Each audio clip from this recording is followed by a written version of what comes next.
Sir आमचा 3 महिन्यापासून payment नाही आहे म्हणून हे मागण्या चालू आहे आणि वर्करांनी तकलीफ मध्ये हे सण सुद्धा रक्षाबंधन गेली, आता दसरा गेला, आपण पोरांचे पेमेंट नाही सर. पोरं कर्ज काढताय, गाडी गहाण ठेवतोय, कोणी मोबाईल विकतोय. जर पेमेंट नाही देत आहे अधिकारी पण साथ देता नाही सर.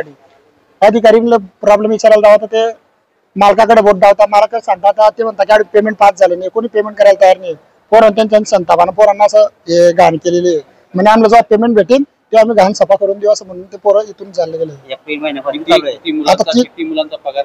आता 22-23 जणांचा आणि ते मागचे 12 म्हणजे 30-35 44 जणांचा पेमेंट नाही.